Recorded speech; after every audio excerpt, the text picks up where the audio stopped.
பொதுவாக கேலக்ஸி அப்படின்னா அந்த கேலக்ஸியோட மையத்தில் ஒரு மிகப்பெரிய கருந்துளை இருக்கும். அந்த கருந்துளையோட ஈர்ப்பு விசையினால் அந்த கருந்துளையோட கேலக்ஸிக்கு பக்கத்தில் வேறு ஏதாவது ஒரு கேலக்ஸி வந்தாலுமே அதை ஈர்த்துக்கிறோம். இதை நம்ம கேலக்ஸி கொல்யூஷன் அப்படின்னலாம். இப்போ ரீசெண்டாக ஹபிள் ஸ்பேஸ் டெலஸ்கோப் ஒரு இமேஜை வெளியிடுச்சு. இந்த இமேஜ் நீங்கள் பாருங்கள். இந்த இமேஜ் பார்த்தோம்னா உண்மையிலேயே இதில் என்னதான் நடக்குது அப்படின்ற ஒரு மிகப்பெரிய ஆச்சரியம் நமக்கு தோணும். இதை விண்வெளியாளர்கள் காஸ்மிக் டான்ஸ் அப்படின்னு சொல்கிறாங்க.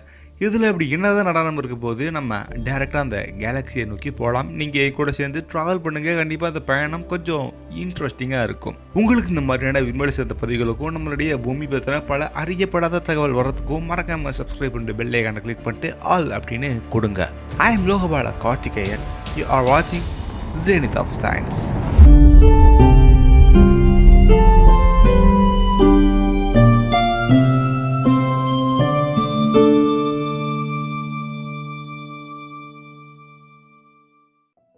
நம்மளுடைய பிரபஞ்சத்தில் 2 கேலக்ஸி ஒன்றாகுது, அதாவது ஒரு கேலக்ஸி கொல்யூஷன் அப்படின்றதுக்கான ஆதாரங்களை அடிக்கடி வெளிப்படுத்திக்கக்கூடிய ஒரு மிகப்பெரிய விண்வெளி தொலைநோக்கினா நம்ம ஹபிள் ஸ்பேஸ் டெலஸ்கோப்பை சொல்லலாம். ஹபிள் ஸ்பேஸ் டெலஸ்கோப் நம்மளுடைய பூமியிலிருந்து கிட்டத்தட்ட 319 மில்லியன் ஒளியாண்டுகள் தொலைவுள்ள ஆண்ட்ரோமேடா அப்படின்ற ஒரு கான்ஸ்டலேஷனில் ஒரு கேலக்ஸியை பார்த்துருக்கு. அதாவது நம்ம ஆண்ட்ரோமேடா கேலக்ஸி இருக்கக்கூடிய அதே லொக்கேஷன் தான். இந்த லொக்கேஷனில் பார்த்தோம்னா ARP-282 அப்படின்ற ஒரு சிஸ்டம் இருக்கிறத இது பார்த்துருக்கு.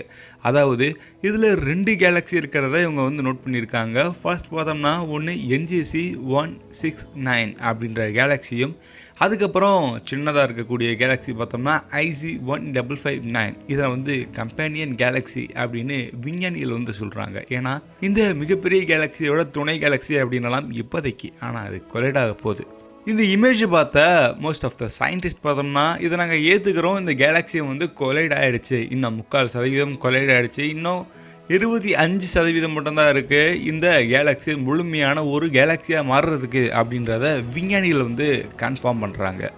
2 கேலக்ஸியுமே சேர்ந்து ஒரே கேலக்ஸியாக மாறிட்டே இருக்குது. அதாவது இன்டராக்ட் ஆகிட்டே இருக்குது. அது கொலைட் ஆனதுக்கப்புறம் அதில் இருக்கக்கூடிய விண்வெளி பொருட்கள், இது நம்ம கேஸஸ் அப்படின்னு சொல்லலாம், இன்டர்ஸ்டெல்லர் கேஸஸ். அங்கே நெபுலாஸ் இருக்கும், எக்கச்சக்கமான நட்சத்திரங்கள் இருக்கும். இந்த 2 இணைவுகளால் ஒரு புது நட்சத்திரம் உருவாகிறதுக்கு வாய்ப்பு இருக்குது. அல்லது ஆல்ரெடி நல்லா இருந்த ஒரு ஹெல்தியான நட்சத்திரம் அழிகிறதுக்கு கூட வாய்ப்பு இருக்குது. ஏன்னா இது மிகப்பெரிய இம்பேக்ட் இல்லையா? இந்த இம்பேக்ட்னால கண்டிப்பாக எக்கச்சக்கமான சேதங்கள் உண்டாகும் அப்படின்றத விஞ்ஞானிகள் ஆணித்தனமாக சொல்கிறாங்க. ஆனால் இந்த கேலக்ஸி ஃப்யூச்சரில் எந்த மாதிரியான ஷேப்பை உருவாக்கும் அப்படின்றத நம்மளால் ப்ரெடிக்ட் பண்ண முடியாது. ஏன்னா இப்போ நம்ம பார்க்கக்கூடிய இந்த ஒரு காட்சியுமே கிட்டத்தட்ட 319 மில்லியன் வருடங்களுக்கு முன்னாடி நடந்ததை தான் இப்போ நம்ம பார்த்துட்ருக்கோம். ஸோ இப்போ மேபி அந்த கேலக்ஸி ஒரே கேலக்ஸியாக மாறி இருக்கலாம். நம்ம பார்க்கக்கூடிய அந்த ஒரே கேலக்ஸி அப்படின்ற அந்த ஒரு ஸ்ட்ரக்சர் நமக்கு தெரியறதுக்கு இன்னும் நமக்கு 319 மில்லியன் ஒளியாண்டுகளுக்கு பின்னாடி தான் நமக்கு தெரியும்.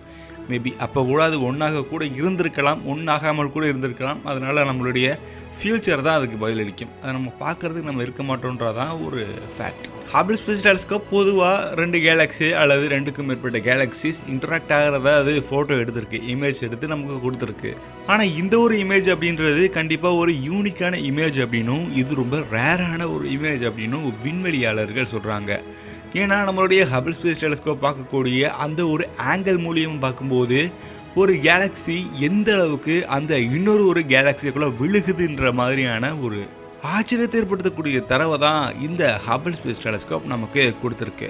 இந்த 2 கேலக்ஸியோட மையத்துலேயுமே ஆக்டிவ் கேலக்டிக் நியூக்ளி அப்படின்வாங்க. அதாவது அந்த கேலக்ஸியோட மையத்தில் இருக்கக்கூடிய கருந்துளையோட ஈர்ப்பு விசையினால் எக்கச்சக்கமான நட்சத்திரங்கள் அதோடைய மையத்தை நோக்கி போகும் இல்லையா? அது போகிறனால அதை சுற்றி இருக்கக்கூடிய எக்கச்சக்கமான பார்ட்டிகளை அது அயனியாக்கம் பண்ணும். ஸோ அது அயனியாக்கம் பண்ணக்கூடிய அந்த ஒரு நிகழ்வு மூலியமாக ஒரு மிகப்பெரிய பிரம்மாண்டமான ஒரு ஜெட் அப்படின்றது உருவாகும்.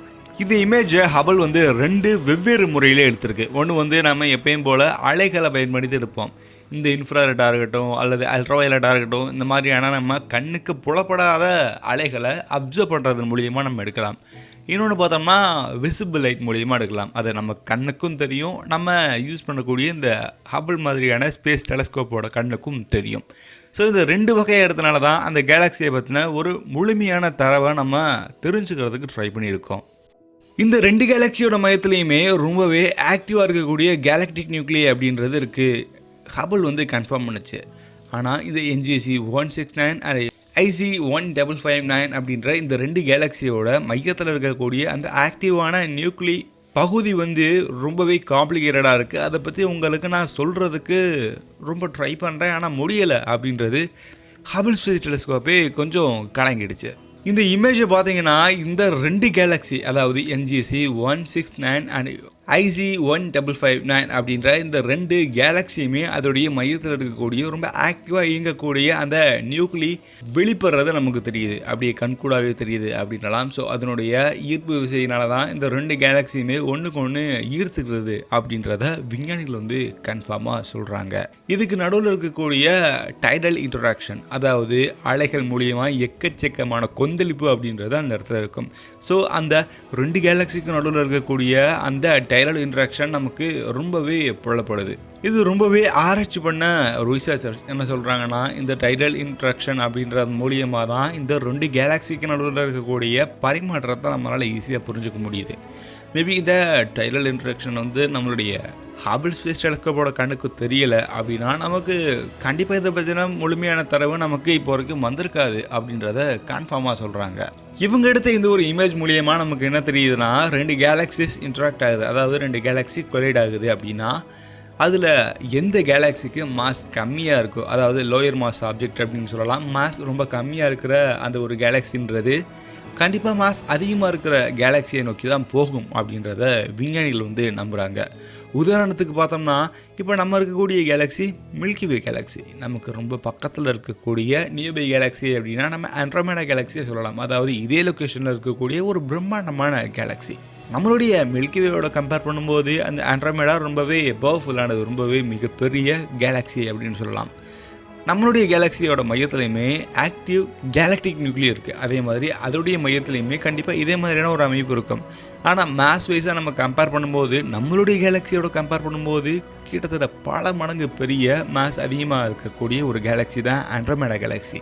ஸோ இவங்களுடைய இந்த ஸ்டேட்மெண்ட் படி நம்மளுடைய மில்கிவே கேலக்சி தான் அந்த ஆண்ட்ரோமேடா கேலக்சிக்குள்ளே விழுகும் அப்படின்னு நம்ம சொல்லலாம். ஏன்னா நம்மளுடைய மேஸ் ரொம்ப கம்மி அதோட கம்பேர் பண்ணும்போது. இதே மாதிரியான நிகழ்வு தான் இந்த 2 கேலக்சிக்கு நடுவில் உருவாகுது அப்படின்றத நம்ம கண்டுபிடிச்சிருக்கோம். இந்த இமேஜ் அப்படின்றது ரொம்ப யூனிக்காக இருக்குது அப்படின்றனால நம்ம கண்டிப்பாக இன்னும் பொறுத்திருந்து இதை இன்னும் நம்ம டீகோட் பண்ணி அனலைஸ் பண்ணோம்னா இதை பற்றின எக்கச்சக்கமான தரவுகள் நமக்கு வரத்துக்கு வாய்ப்பு இருக்குது. இந்த 2 கேலக்சியோட இன்டராக்ஷன் பற்றி நம்ம முழுசாக தெரிஞ்சிட்டோம்னா ஃப்யூச்சரில் நம்மளுடைய ஆண்ட்ரோமேடா கேலக்சியுமே நம்ம இருக்கக்கூடிய மில்கிவே கேலக்சியும் உன்னாகி மில்கோட்ராமா அப்படின்ற ஒரே கேலக்சியாக மாறும். அது எப்படி தான் உருவாகும், அதோடைய அவுட்புட் எப்படி இருக்கும் அப்படின்றத நம்ம ஓரளவுக்கு புரிஞ்சுக்கிறதுக்கு வாய்ப்பு இருக்குது.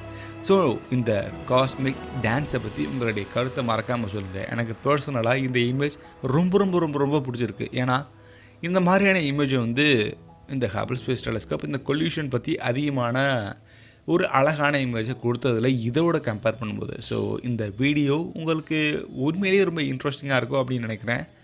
உங்களுக்கு இந்த விண்வெளி பயணத்தை பற்றின கருத்தை மறக்காமல் நீங்கள் கமெண்டில் சொல்லுங்கள்.